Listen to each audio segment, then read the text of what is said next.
Bonjour et bienvenue au 9e épisode de 1897, le podcast pour les unionistes, par les unionistes. Aujourd'hui, je reçois Anthony Maurice, capitaine gardien de but de l'Union Saint-Gilloise. Bonjour Anthony et merci de nous faire le plaisir de venir à ce podcast. Bonjour, avec plaisir. En tout cas, c'est vraiment un honneur de te recevoir ici et de consacrer du temps pour ce podcast déjà sur ton chemin de retour des entraînements, vu que tu reviens de l'entraînement à Lire et tu retournes, si je ne me trompe pas, sur Liège. Donc ça fait aussi pas mal de kilomètres, j'imagine des journées assez fatigantes. Ouais, c'est bien rempli. C'est un choix familial que de vivre à Liège avec ma femme et 2 enfants. Donc voilà, le sacrifice c'est de faire la route, mais pareil, quand on aime, on ne compte pas. Ouais, j'imagine sur une année, tu as déjà calculé le nombre de kilomètres que tu fais? Je le fais, ouais, pour des raisons de fiscalité. Je l'ai terminé il n'y a pas longtemps, 68 000 km sur un an, juste pour le foot. Ok. C'est pas mal. Donc c'est le sponsor voiture qui doit être content à l'Union. En tout cas, on la voit bien sur les autoroutes. J'imagine. Je voulais savoir aussi, tu passes beaucoup de temps dans la voiture du coup, comment tu utilises ce temps? Parce que ça te fait quand même 1 heure ou 2 au moins pour rentrer, pour aller, 4 heures, allez, on va dire entre 3 et 4 heures dans la voiture sur une journée. Ouais. Tu fais quoi? Non, le matin, je suis souvent au téléphone avec mon frère parce qu'il habite la province du Luxembourg, il va travailler au Luxembourg, donc on part à peu près au même moment, donc on s'appelle, on passe le temps comme ça en voiture, et le retour, je m'en sers plus comme bureau pour passer mes appels. Voilà, une fois que je rentre à la maison, au moins mon téléphone, il est sur le côté, le temps est consacré uniquement et exclusivement à la famille à ce moment-là. Ok, donc tu décroches complètement quand tu rentres, quoi. Ah ouais, complètement.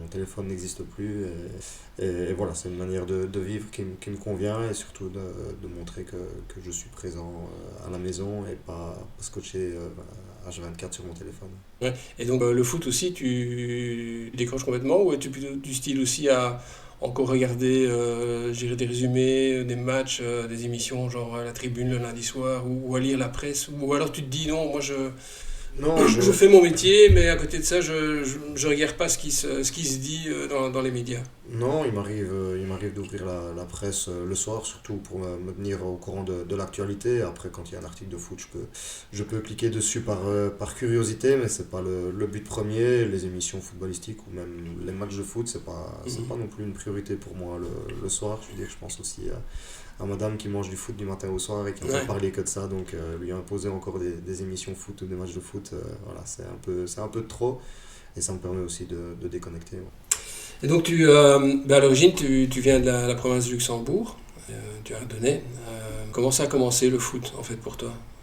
Tout simplement d'un point de vue familial, avec mon papa qui était un très bon joueur de football, il a joué jusqu'en 3e division ici en Belgique. Première division au futsal, c'est un mordu de foot, beaucoup plus que moi, je vais dire, encore à l'heure actuelle. Et puis j'ai deux grands frères d'un premier mariage aussi qui jouent au football, donc âgés de 12 ans et 14 ans plus que moi. Donc voilà, ça a été les premiers pas que j'ai fait avec eux dans le jardin, dans la pelouse. Et donc j'ai très vite commencé à jouer au football à la maison et c'est comme ça que ma première affiliation dans le club d'Abbelaneuve est arrivée rapidement à l'âge de 5 ans et demi, 6 ans et à 10 ans j'ai été repéré par le Standard de Liège dans un tournoi que j'avais fait. Donc le choix à ce moment-là c'était de se dire, parce que j'habitais dans la province du Luxembourg du côté d'Arlon, qui est quand même loin de Liège, donc c'était de savoir est-ce qu'on déménage toute la famille, parce que derrière moi j'ai encore 2 frères et une sœur, ou est-ce que voilà, avec mon papa on arrivait à combiner la route. C'est la deuxième option qu'on a choisie parce qu'on était dans la même école tous les deux, donc on finissait à 4h pile, on montait dans la voiture pour l'entraînement à 5h30, 6h au standard. Donc je veux dire que faire la route, voilà, encore une fois je la fais aujourd'hui, mais je la faisais déjà avant et c'est comme ça que les années au standard ont suivi. Et à la base, donc, il y a quand même beaucoup d'enfants les jeunes qui commencent le foot, souvent ils ont des idoles qui sont plutôt des joueurs, on va dire, offensifs, soit des attaquants ou des numéros 10, et donc souvent les gamins, ils veulent être attaquants, ils veulent marquer des goals. Toi, tu as commencé directement en tant que gardien, et si c'est le cas, qu'est-ce qui a fait qu'en fait tu voulais être gardien plutôt que joueur de champ? Je sais pas, j'ai toujours eu un attrait particulier pour les gardiens, notamment quand je regardais les matchs à la maison avec mes parents. Je pense que le fait d'avoir un maillot un petit peu différent sur le terrain aussi me posait certaines questions par curiosité. Donc j'ai commencé à m'intéresser au poste. Et puis c'était surtout les années 90, c'est l'année de Michel Prudhomme qui termine aussi meilleur gardien d'une Coupe du Monde. Donc voilà, ça a été vite mon idole. Et aussi du fait que quand tu as deux grands frères, ils n'aiment pas spécialement aller au goal. Donc il fallait mettre le plus petit dans le jardin, c'était moi. Je pense que ça m'a donné aussi de commencer en étant gardien en tout cas. Et donc, comme tu disais, donc, en U10, tu rejoins le Standard, tu te fais repérer. Et donc, comment ça se passe une fois que tu arrives au Standard, donc tu as les trajets, etc. Et puis je pense qu'à un moment donné, tu vas même passer en internat, si je ne me trompe pas. Ouais, c'est ça. À l'âge de 10 ans, j'étais trop jeune pour aller à l'internat. Donc le lundi, on était dispensé de trajet parce qu'il y avait un centre de recrutement dans la province du Luxembourg avec lequel le Standard était partenaire. Donc je pouvais aller m'entraîner là-bas comme pour faire un spécifique gardien. Le mardi, je faisais la route, le mercredi, le jeudi, le vendredi, c'était congé. Et le samedi ou le dimanche matin, c'était match. Mais match pas seulement au Standard. Des fois, il fallait se farcir Bruges avec un match le dimanche à 10h. Donc on partait d'Abbé, le village dans lequel j'évoluais, dans lequel j'habitais, vers 5-6h du matin. Donc des journées longues, contraignantes. Mais comme je dis, j'avais un papa qui était plus amoureux de foot encore que moi. Donc ça facilitait les choses. Et puis à l'âge de 15 ans, là il a fallu que je rentre à l'internat parce que les sessions d'entraînement étaient doublées. Donc j'avais entraînement le matin, et puis l'école la journée, et encore entraînement le soir. Donc là c'était plus possible de faire la route. Donc voilà, on était plusieurs de la province du Luxembourg, notamment Antoine Meunier, à être dans le même internat. Et c'est comme ça qu'on a continué à évoluer. Et ça fait quoi? Enfin, j'imagine, c'est quand même quelque part un petit déchirement d'être séparé de sa famille. En plus, bon, on est dans un milieu très compétitif, donc il y a aussi une certaine pression, surtout en tant que gardien. Enfin, moi j'ai toujours l'impression qu'un gardien a plus de pression qu'un joueur de champ, parce que quelque part tout est visible. Comment tu as géré ça en fait? Parce que voilà, un gamin de 15 ans, t'étais plus dans ta famille. Quand je suis arrivé au Standard, j'ai tout de suite été surclassé. Donc moi je suis dans Nantes, mais je joue avec les 89. Les 89, c'était l'année de Mehdi Carcella, Axel Witsel, Nasser Chadli, pour ne citer qu'eux. Donc j'ai grandi avec eux, j'ai évolué avec eux. Je pense que l'insouciance aussi fait que tu te rends pas compte de l'importance du poste dans lequel tu évolues. Le déchirement familial, il a plus été du côté des parents à ce moment-là, de lâcher un enfant de 15 ans à 130 km de chez eux. Là, tu viens de la campagne et tu passes dans une ville. J'étais vraiment dans le centre-ville de Liège, donc voilà, c'était plus eux de savoir comment j'allais gérer, si j'allais savoir m'auto-gérer, combiner l'école et le foot aussi, parce que la donne, elle était très claire avec mes parents, c'était tu y vas pour le foot, mais il ne faut pas oublier l'école parce qu'on ne sait jamais ce qui peut arriver dans la vie, une blessure à un moment donné ou des choix de carrière qui font que tu dois te retourner. Donc voilà, l'école était aussi importante et j'ai réussi parfaitement à combiner les deux. Je pense que l'éducation, et j'ai eu la chance aussi de rencontrer ma femme pendant nos études. Donc voilà, ici ça fait 19 ans qu'on est ensemble et elle a eu un grand rôle aussi à jouer à ce moment-là. À quel moment tu t'es dit je veux être professionnel? Parce qu'à un moment, bon, on commence quand on est gamin, mais évidemment, tous les enfants qui jouent au foot rêvent d'être professionnels un jour, mais à quel moment tu as senti où tu t'es dit, bon, voilà, maintenant, je pense qu'il y a vraiment une possibilité, et tu t'es dit, maintenant, je vais tout mettre sous le foot pour y arriver? J'ai pas dû choisir, je pense que ça s'est fait naturellement, parce que les premiers contrats aspirants, je vais dire ça comme ça, c'est à l'âge de 16 ans, donc j'en avais un au Standard jusqu'à 18 ans, et puis là, le responsable de l'académie, c'était le regretté Tomislav Ivic, qui avait beaucoup de confiance et d'estime en moi, donc il a vite poussé auprès de la direction pour que j'ai un contrat longue durée, ce que j'ai eu. Donc à 18 ans, quand mes études secondaires étaient terminées, il fallait faire un choix, est-ce que je prenais des hautes études ou est-ce qu'on se concentrait sur le foot, mais étant donné que j'avais déjà ce contrat-là, on s'est dit que voilà, on allait explorer la piste du football et on verrait par l'avenir. Donc voilà, c'est des choses qui se font naturellement aussi. Les premiers entraînements avec l'équipe première, je me souviens, j'avais 15 ans et demi quand j'ai fait mon premier entraînement avec le Standard. Je ne sais pas si on se rend compte, mais je tombe dans un vestiaire avec Sergio Conceição notamment. Donc il aurait pu être mon père à ce moment-là. Et je pense que le décalage est assez énorme de côtoyer une personne avec un si gros caractère Et toi, à 15 ans et demi, le petit gamin que tu es. Donc voilà, c'est des choses qui sont marquantes, qui m'aident encore aujourd'hui dans ma carrière, surtout pour aiguiller les jeunes, parce que c'est une expérience que j'ai vécue. Donc à un moment, tu passes pro, et ce que j'ai pu lire donc, dans ton livre, d'ailleurs, passage, un très très bon livre, hein, ça j'ai adoré. Ton premier match était en coupe contre... tu avais déjà d'ailleurs, assez marrant, parce que tu avais comme coéquipier un certain Pocognoli, comme quoi le destin... Bon, le match, finalement, c'est bien terminé, hein, vous avez gagné 8-2, mais tu as eu quand même un peu de malchance, parce que tu as commis une bourde pendant le match, c'est ton premier match en tant que pro. Comment tu gères ça mentalement? Parce que j'imagine, qu'est-ce qui te passe, qu'est-ce qui se passe dans la tête d'un gardien? C'est ton premier match, quelque part tout le monde te regarde. Est-ce que c'est facile? Non, c'est pas facile à gérer. Donc comment tu appréhendes ça? Je pense qu'on se forge vite une carapace en fait, même quand tu es jeune. Donc la petite erreur est passée. J'ai eu aussi justement le soutien de mes coéquipiers à ce moment-là et Sébastien Pocognoli en tête, que ce soit avant, pendant et après le match. Ça a été quelqu'un de très important pour moi. Je me souviens de Karim Belhosseine aussi, pour ne citer que. Des grandes personnes, Yal Van Damme aussi, des grandes personnes qui m'ont dit tout de suite que ça n'enlevait rien aux qualités, parce que faut pas oublier que les 90 minutes du match, c'est ce que les gens voient, mais ils ne voient pas tout ce qui est fait la semaine, comment tu te comportes aussi dans le but, à l'entraînement, ton caractère, ta discipline. Ça les gens ne voient pas tout ça. Eux sont justement avec nous tous les jours. Et donc voilà, c'est ça aussi la critique. Et l'autre critique qui est faite, c'est de se dire que voilà, il n'y a pas que les 90 minutes, mais il y a aussi d'autres choses derrière qui font que tu peux devenir professionnel ou pas, ou que tu es un bon gardien ou pas. Et du coup, tu n'as pas l'impression qu'un gardien, vu que tout est tellement visible, est plus souvent critiqué, je dirais, ou en tout cas potentiellement peut se retrouver beaucoup plus sous les critiques négatives. Parce qu'une bourde suffit pour finalement te retrouver le lundi dans les journaux avec une mauvaise note, tandis qu'un milieu de terrain, il va peut-être rater 2-3 passes, il va pas spécialement... Non, mais c'est comme j'explique toujours, la critique, il n'y a pas de problème, on l'accepte. Mais après, moi je fais toujours la part des choses, de savoir de qui ça vient.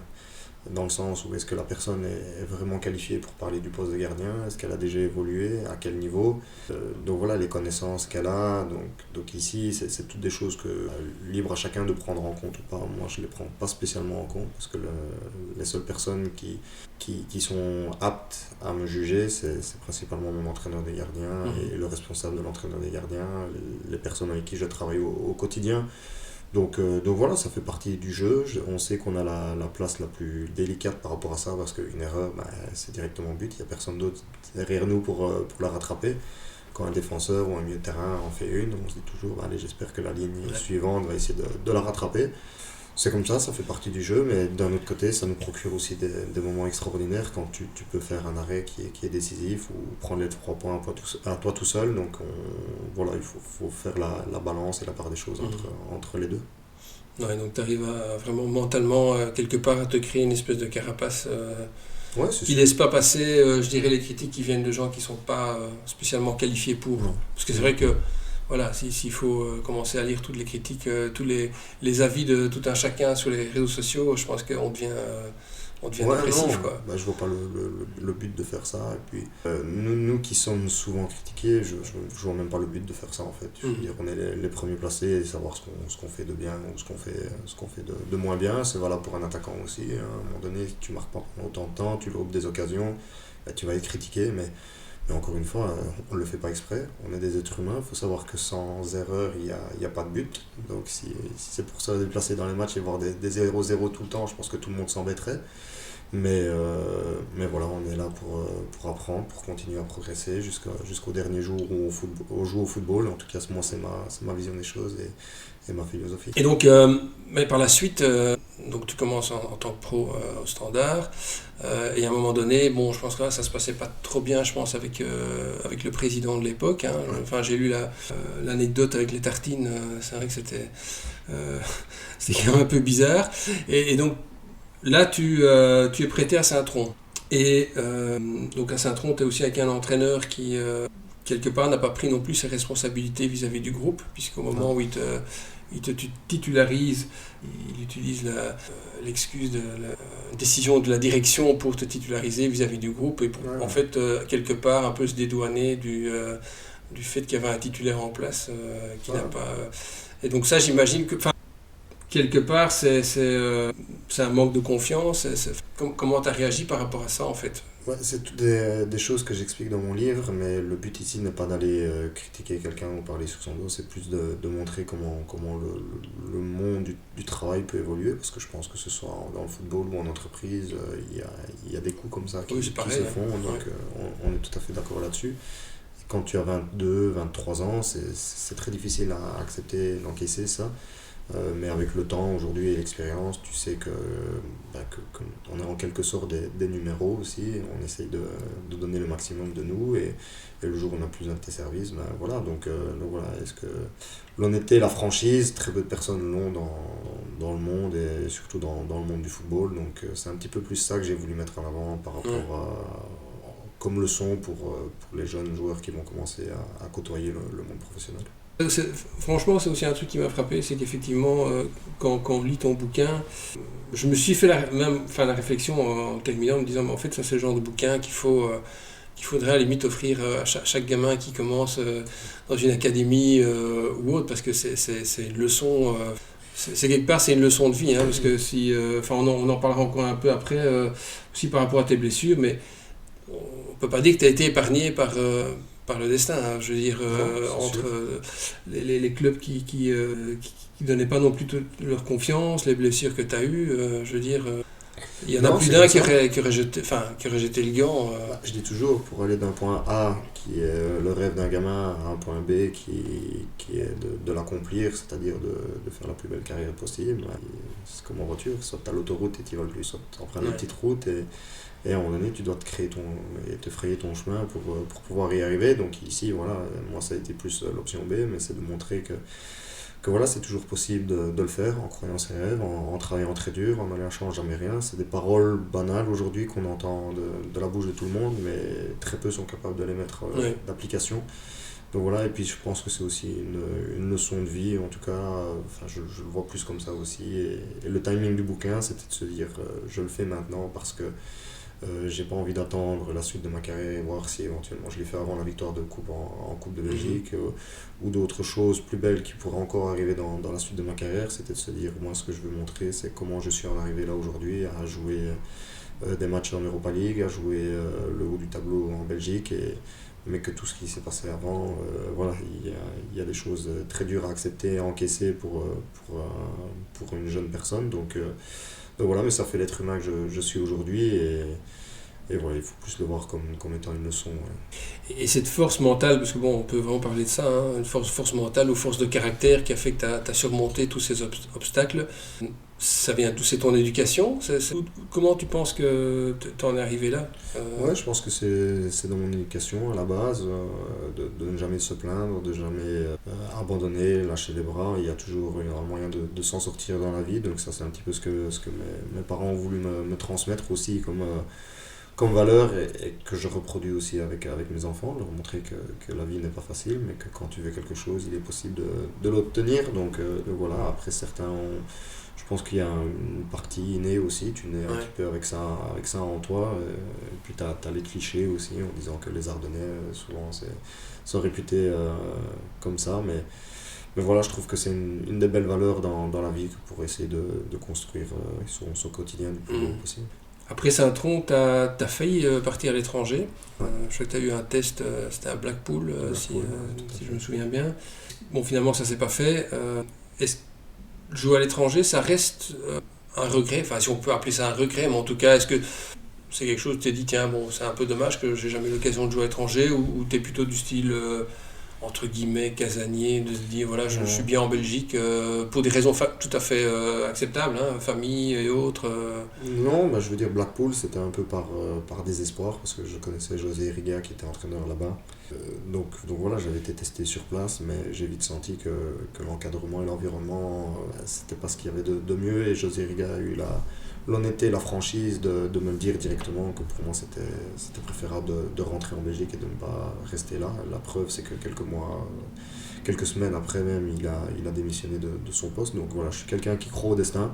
Ouais. Si j'ai jamais été joué à l'étranger, c'est que ça devait être comme ça. C'est que ça devait être comme ça. J'ai construit d'autres choses en Belgique. Ça m'a permis justement de mettre un peu plus l'accent sur la famille, sur ma famille, sur mes enfants. Et après, qui sait si un transfert à l'étranger n'aurait pas mis en péril notre équilibre familial. Ça, on ne le saura jamais, mais voilà, j'en fais pas en tout cas une fixation. C'est pas une finalité en soi de se dire qu'il faut absolument jouer à l'étranger. Oui, je suis tout à fait d'accord. Et puis c'est vrai que ça sert à rien de vivre avec des regrets. Et comme tu dis, les choses arrivent parce qu'elles doivent arriver en général. Hein. Ouais, exactement. Bien, et donc on avance un peu dans ta carrière. Donc à un moment donné, tu te retrouves à Malines après que ton contrat, t'aies cassé ton contrat avec le Standard. Là aussi, je ne vais pas raconter tout le livre parce que j'espère qu'après le podcast, ça va donner envie aux gens de l'acheter parce que franchement, il est bien.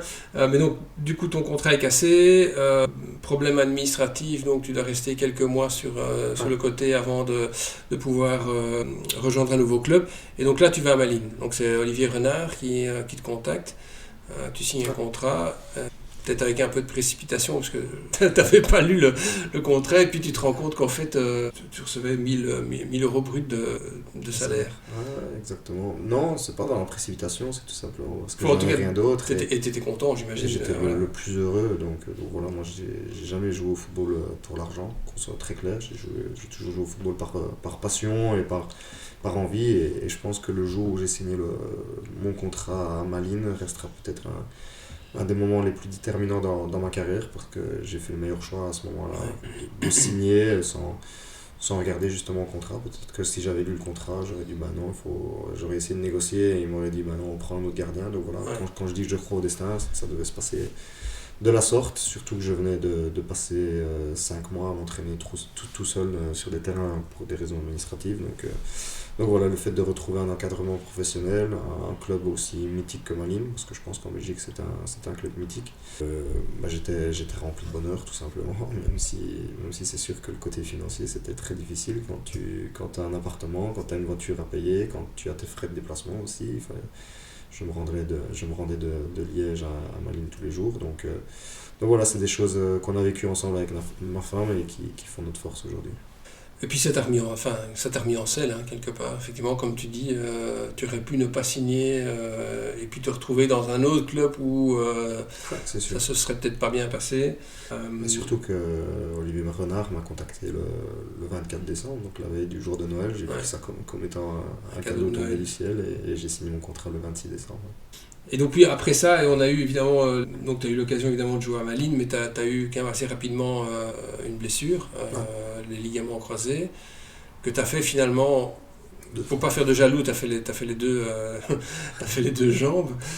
Et bon, là aussi, de nouveau, force de caractère, tu es chaque fois revenu plus rapidement que ce que les spécialistes avaient prévu. Oui, parce qu'il y avait une notion de contrat aussi derrière, parce qu'à chaque fois mon contrat arrivait proche de l'échéance. Je savais que si j'allais mettre beaucoup de temps à revenir, à un moment donné, il pouvait se dire que je n'étais pas fiable et que je ne méritais pas un nouveau contrat, ou en tout cas de rester au club. Donc voilà, dans ma tête, c'était sûr et certain qu'au bout de 5 mois, il fallait que je rejoue. Il y a très peu de spécialistes justement qui me donnaient raison, en tout cas qui pensaient que j'allais y arriver, mais je leur ai montré que c'était possible. C'est une période très, très difficile, très dure. Je ne sais pas si j'aurai encore la même force maintenant de le faire, parce que j'étais capable de soulever des montagnes à ce moment-là d'un point de vue mental.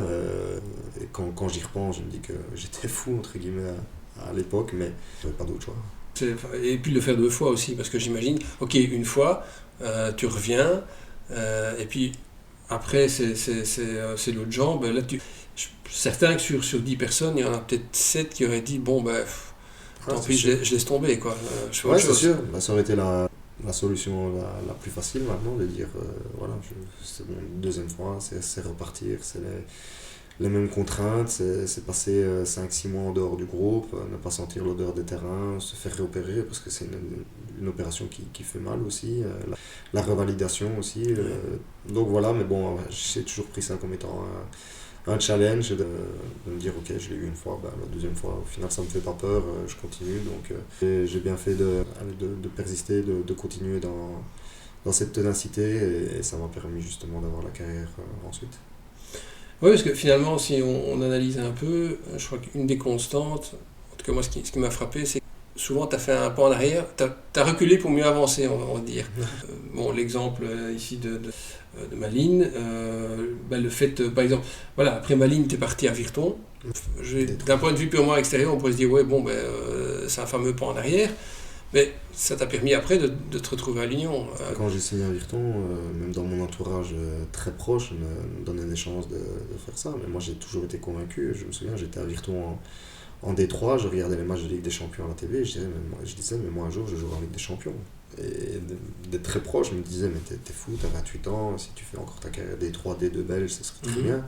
Je dis non, je jouerai la Ligue des Champions un jour. Donc voilà, ici j'ai eu l'occasion de jouer 2 fois les barrages de Ligue des Champions, mais j'espère vraiment un jour encore jouer la Ligue des Champions.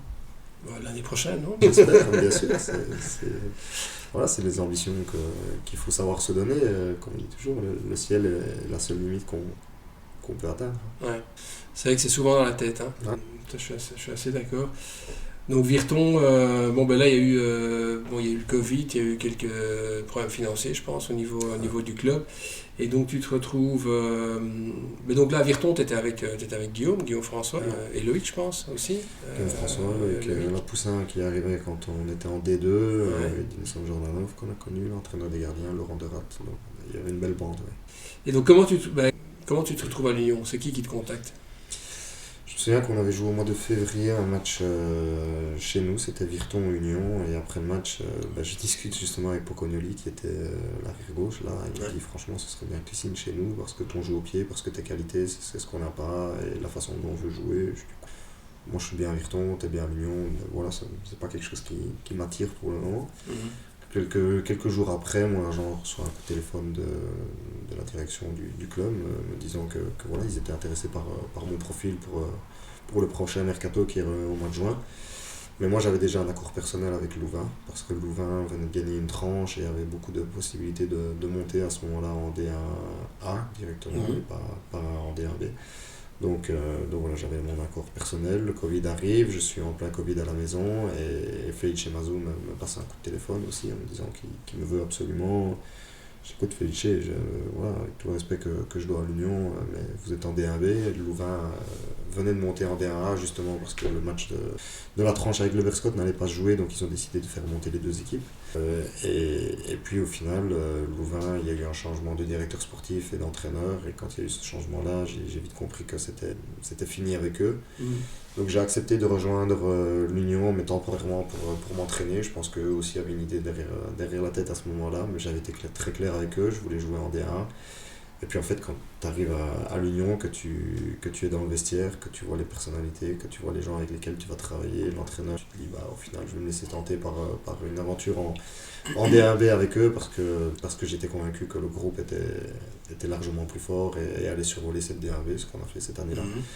Donc voilà, force est de constater qu'après coup, c'était le meilleur choix de ne pas aller à Louvain, mais de rester à l'Union.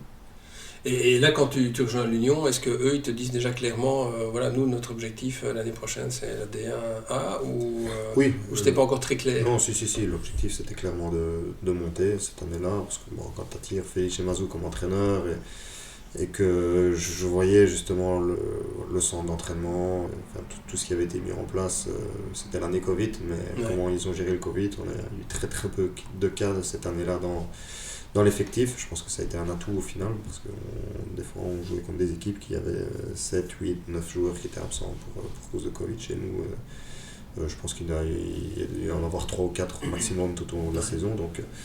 Donc on sentait très vite le côté professionnel et le côté ambition du club quand tu arrives. Donc voilà, je pense que l'année en D1B, elle était prévue qu'on soit champion à ce moment-là. Ok, donc là, vous faites la montée en D1A. Est-ce que ce titre, même si vous savez que vous n'avez pas pu vraiment le fêter avec les supporters, est-ce que ça reste pour toi Ouais, le plus beau souvenir, ou alors la coupe passe le avant? plus beau, un des plus beaux en tout cas, ou un des tournants de notre histoire à l'Union, mais en tout cas le plus grand regret, oui, parce qu'on n'a pas su le fêter avec nos supporters. On n'a pas connu l'ambiance d'un stade Marien full lors de notre année en D1B, et je pense que les gens attendaient depuis tellement longtemps notre retour en D1A que voilà, on aurait voulu le fêter avec eux. Après, peut-être que pour nos familles, c'était mieux qu'on ne le fête pas, parce que je pense qu'ils ne nous auraient pas vus pendant un petit temps. C'est clair. Et donc, tu montes en D1A. Est-ce qu'à ce moment-là, vu la qualité du groupe, le fait d'avoir Matsu comme entraîneur, est-ce que toi, à ce moment-là, tu te dis, bon, ben, ça va être une saison plutôt tranquille, genre ventre mou, ou, parce que bon, finalement, la saison, vous avez joué la tête quasiment tout le temps, ou est-ce que vous sentiez déjà quelque part, au fond de vous, ouais, ici, il y a un beau coup à jouer, Non, quoi. il y a eu deux tournants qui ont conditionné cette saison-là. Le premier tournant, c'était quand on était en D1B, on a joué le quart de finale en Coupe de Belgique contre Anderlecht à la maison, on a Ouais. battu 5-0. Et après le match, on savait déjà qu'on avait de grandes chances de monter, ou en tout cas qu'on allait être champion et monter. Et lors du meeting après, c'était de se dire, les gars, on vient de prendre 5-0, mais l'année prochaine, c'est une équipe qu'on va rejouer. Ça va plus se passer comme ça. Donc là, je pense qu'il y a une prise de conscience sur le niveau qu'il y avait encore à parcourir de notre côté pour y arriver, en tout cas ce qu'il fallait faire pour gagner ce genre de match. Ça, c'était un des premiers tournants. Et le deuxième tournant, c'est le deuxième match de la saison. On reçoit Bruges à la maison, on est battu 1-0, et je me souviens du discours de Felice Mazou le lendemain du match. C'était, écoutez, voilà, je vous donne le choix ici, soit on fait l'analyse du match avec une équipe justement qui va jouer le bas de classement, le ventre mou, ou soit on fait l'analyse du match avec une équipe qui veut ambitionner quelque chose de grand cette saison et qui veut jouer pour le titre. Et ça, le mot titre a été prononcé de sa bouche dès le deuxième match. Bien sûr, tout le monde a choisi donc voilà, je pense qu'il a réussi à nous mettre dans les têtes qu'on était des très bons joueurs, qu'on n'avait rien à envier aux autres équipes, qu'il fallait jouer le coup à fond chaque match. Et voilà, c'est comme ça que l'ADN Union, en tout cas, est né aussi. Ouais, donc c'était vraiment... c'est dans la tête quelque part. Soit on se persuade qu'on a les qualités, ou soit on se dit, bon, ben, on va essayer de survivre en D1, alors qu'en fait, c'est tout à fait capable. La tête fait 80%, Ouais. je l'ai toujours dit. Il y a 20% du travail qui est fait au quotidien, mais la tête décide de tout. Je pense qu'on a démontré à maintes reprises. On est capable de renverser des situations inattendues, ou en tout cas des matchs qui semblaient perdus d'avance, mais juste par notre état d'esprit, par notre mentalité, par cet esprit accrocheur et guerrier, et de montrer que voilà, il faut juste en vouloir plus que l'adversaire. Et ça fait notre force depuis maintenant, c'est ma 5e saison à l'Union, et au final, on parle toujours de ça principalement. Et ça, c'est un état d'esprit, évidemment, que toi tu as, ça c'est clair, qu'ont aussi certains, entre guillemets, anciens, hein, Christian Burgess, etc. Mais est-ce que quand il y a des nouveaux qui arrivent, est-ce qu'ils sont déjà sélectionnés parce qu'ils ont cet état d'esprit, ou alors est-ce que vous aussi, en tant qu'anciens, vous êtes là aussi pour quelque part les pousser, les motiver, Non, leur mettre ce genre d'état d'esprit dans le recrutement, déjà à la base, voilà, il y a le côté sportif, mais ce sont des très bons individus, et je pense que la direction fait aussi déjà un premier gros travail avec eux en leur expliquant où ils sont arrivés, dans quel vestiaire ils sont tombés, dans quel club, l'histoire du club aussi. Donc eux font déjà un très gros du travail, et puis après ils délèguent un petit peu au cadre du vestiaire, et puis c'est à nous à ce moment-là de prendre le relais et de continuer, parce que c'est un travail du quotidien. C'est pas quelque chose qui tombe du ciel ou comme par magie, c'est vraiment tous les jours avoir cette envie. C'est à l'entraînement, ça commence, haïr la défaite, vouloir remporter tous les matchs. C'est un travail qui est fait au quotidien par les joueurs, par les membres du staff, et ça nous permet d'entretenir justement cet état d'esprit. Je me posais aussi la question entre gardiens, donc vous êtes trois, hein, je pense, avec Chambard et Imbrix. C'est clair, t'es le titulaire, ça c'est sûr. Tu joues tous les matchs, à moins que tu sois blessé. Mais, toucher du bois, ça se passe bien de ce côté-là. Comment ça se passe alors entre vous trois? Comment tu prends ton rôle? Est-ce que tu es là aussi un peu pour les coacher, les aider, les faire grandir? Bien sûr, je pense. J'ai eu dans ma carrière aussi, quand j'étais jeune, des exemples de gardiens comme ça qui avaient une très très bonne mentalité, surtout avec les jeunes. Donc c'est à moi aussi de faire profiter mon expérience, mon passé, mon vécu au nouveau. Donc ça se passe très très bien, il y a une très bonne entente, très bonne cohésion à l'entraînement. Chacun a envie de tirer le meilleur de soi-même et aussi de pousser l'autre. Donc voilà, je pense que les gardiens sont un groupe dans le groupe, comme on dit toujours. C'est une famille à part où tu es 3 ou 4 avec ton entraîneur des gardiens. Et tu n'auras jamais de problème avec les gardiens parce que la mentalité est toujours bonne, l'envie de travailler au quotidien, de se respecter. Donc voilà, c'est toujours un réel plaisir quand on se retrouve pour un travail ensemble. Oui, parce qu'en plus, tu as connu cette situation. Enfin, je veux dire, tu as eu la situation où c'était toi, numéro 2. Tu sais comment ça se passe, évidemment. Mais j'imagine que c'est quand même frustrant. Enfin, je peux imaginer de savoir quasiment à l'avance que la saison, pendant toute une saison, on va se retrouver sur le banc. Frustrant oui et non, parce que tu sais jamais ce qui peut arriver, il faut toujours se tenir prêt. Moi aussi ça m'est arrivé où voilà, il y a certains matchs, je me disais je suis encore sur le banc aujourd'hui, et après un quart d'heure, je sais pas moi, le gardien il a pris une carte rouge ou il est blessé, et il faut savoir rentrer et il faut savoir être bon à ce moment-là, ça m'est arrivé. C'est ça qui est dur en fait, de ne pas s'endormir et de tout le temps être prêt à... C'est comme ça généralement qu'on commence. On sait qu'un joueur a plus de chances de rentrer au cours d'un match qu'un gardien. Voilà. Quand on fait les 5 changements, c'est rare quand on voit un gardien sortir, hormis s'il est blessé ou vraiment une méforme. Mais voilà, c'est rare. Donc voilà, et c'est aux jeunes de se tenir prêts. On sait aussi que les gardiens jouent plus longtemps que les joueurs. Donc voilà, c'est pas un problème s'ils commencent plus tard aussi leur carrière. Si on regarde les 3 dernières saisons, l'Union est passée vraiment à chaque fois à un cheveu du titre. Ouais. Sur ces 3 saisons-là, est-ce qu'il y en a un où je dirais, je sais pas s'il y a une hiérarchie, mais est-ce qu'il y en a vraiment où tu te dis, celui-là il m'a fait plus mal que les autres, quoi. Ouais, celui avec Karel Gerhardt, où on gagne 1-0 contre Bruges à la mi-temps.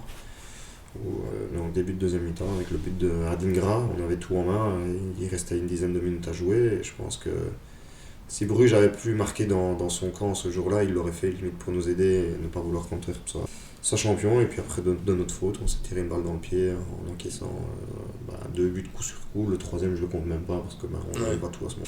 Mais c'est toujours incompréhensible aujourd'hui qu'une équipe aussi forte, parce que je pense que voilà, c'était l'année où on avait l'équipe la plus forte, ou en tout cas les meilleures individualités, on va dire ça, et puis donner le titre comme ça à son adversaire, son concurrent. Donc c'est principalement celui-là, parce qu'on joue à la maison aussi, le Marien était full, il n'y avait aucun signal qui aurait pu laisser présager ça lorsqu'on a marqué le premier but.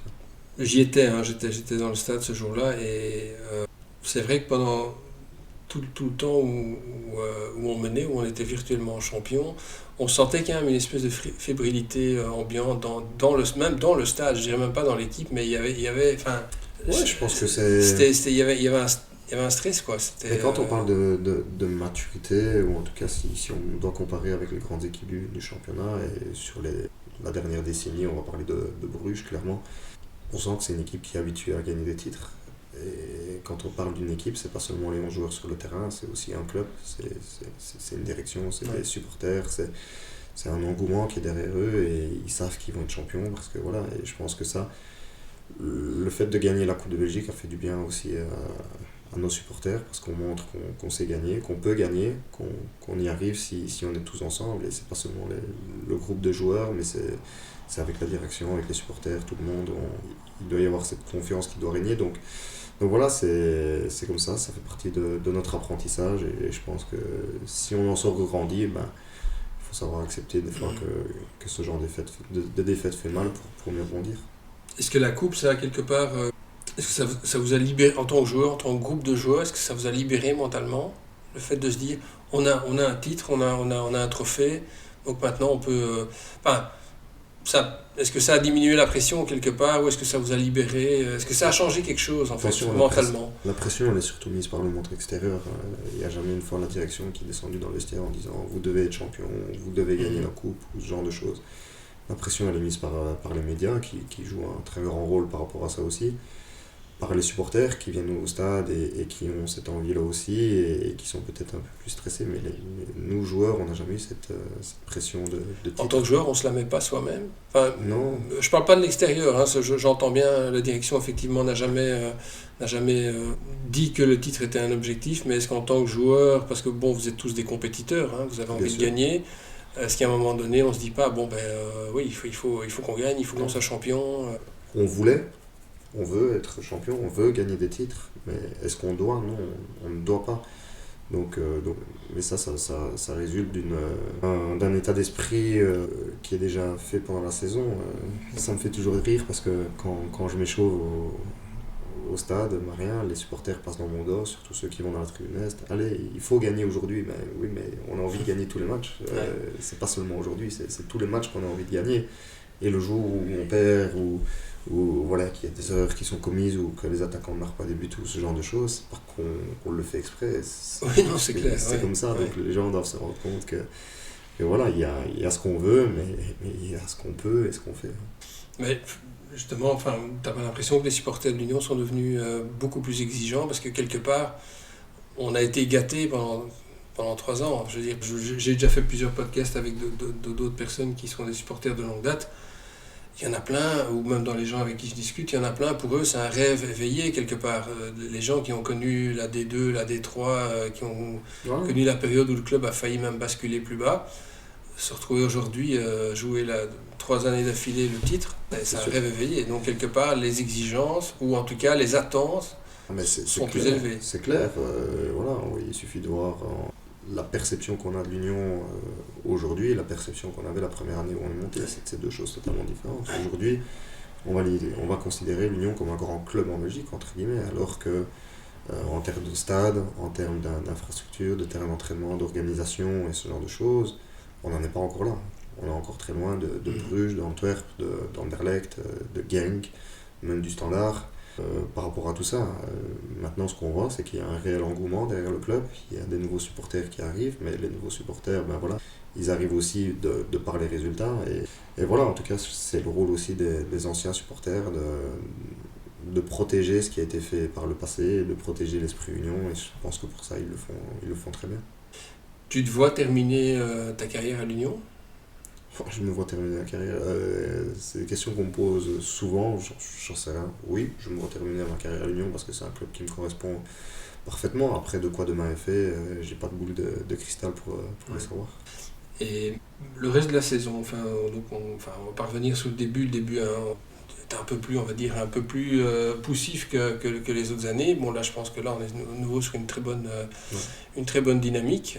On le sent, hein, on sent que l'équipe, il y a beaucoup plus de cohésion, les automatismes seront là. Offensivement, il y a quand même une efficacité qui est retrouvée. Comment tu vois, ou en tout cas, est-ce que entre vous discutez, vous dites, tiens, nous, clairement, on ambitionne ceci ou cela, ou alors vous vous dites plutôt, je sais que c'est la phrase un peu cliché dans le foot, le match par match, mais... On est plus sur ça. On ambitionnait, par exemple, de passer contre Anvers en coupe et de revivre des moments qu'on avait passés. Malheureusement, on s'est pris les pieds dans le tapis avec une belle gifle à la clé. Maintenant, il faut savoir s'en servir pour la suite de la saison. Je pense que la grande différence notoire entre cette année et les 3 autres, c'est ce que je dis toujours pour les rêveurs, ou en tout cas les personnes qui sont un petit peu nostalgiques du passé. La grande différence, c'est que cette année, on a eu des moments très difficiles pendant la saison. Les autres années, on arrivait dans les playoffs, c'était limite trop facile en fait. On gagnait des matchs en championnat qu'on ne devait pas gagner. On pouvait faire tourner 6, 7, 8 joueurs, on ne voyait pas la différence. Et puis on arrivait dans les playoffs et quand il fallait se retrousser les manches, c'était compliqué parce qu'on n'avait pas connu ça pendant la saison. Ici c'est le contraire. Début de saison, on a été beaucoup critiqués, je pense que moqués, les gens aussi ont douté de nous. Faut pas oublier qu'après, je me souviens qu'après le cercle de Bruges par exemple à la maison où on est battu 3-1, j'ai eu un meeting, une réunion avec les boys justement parce qu'ils demandaient un petit peu des explications sur 2 choses. La première c'est le regretter Samir qui rendait hommage, et la deuxième c'est de savoir ce qui se passait dans le club parce qu'on était à 3 points de la relégation en ce moment-là, donc il fallait plus regarder derrière nous que devant nous. Je veux dire, ce genre de moment très difficile qu'on a connu pendant la saison va nous servir pour préparer la suite de la saison et de se dire, les gars, on a bouffé, passez-moi l'expression, notre merde déjà et on n'a pas envie d'y retourner. Oui, et aussi, ma vision personnelle aussi, c'est le fait que justement personne, parce que j'écoute aussi souvent les émissions sur le foot, les gens qui font des pronos, etc., personne ne met l'Union, en tout cas personne ne cite l'Union comme un club qui potentiellement peut être champion cette année. Du coup, je me dis, ça peut en fait jouer complètement dans l'avantage de l'Union cette année, parce que personne n'attend l'Union. Tout le monde dit oui, ok, ce sera le top 6, et puis on verra bien. Mais est-ce que ça ne retire pas aussi justement un peu... tu vois, ça fait un peu... ça fait moins de pression, quoi. Non, je pense que ça non, parce que c'est ce que je dis toujours, si tu manques un point, un demi-point pour être champion, bah, tu te diras, j'aurais mieux fait de le prendre plus tôt. Donc voilà, ça non, maintenant on connaît le système en Belgique, on sait comment ça se passe, il faut juste être bien placé, je vais dire à 3, 4, 5 points de la première place quand il y aura la division des points par deux, et puis à ce moment-là, c'est le momentum du moment aussi, c'est la meilleure équipe, c'est celle qui sera le plus en forme qui l'emportera. C'est un nouveau championnat qui recommence, c'est une nouvelle compétition, je la compare toujours, les playoffs je la compare toujours à un championnat d'Europe ou une Coupe du Monde, c'est l'équipe qui va réussir à performer le plus sur un mois et demi qui va l'emporter. Ouais. Et généralement, c'est pas la meilleure. C'est la forme du moment en fait. Ouais, le meilleur exemple, c'était l'Italie. Personne n'attendait l'Italie quand ils deviennent champions d'Europe.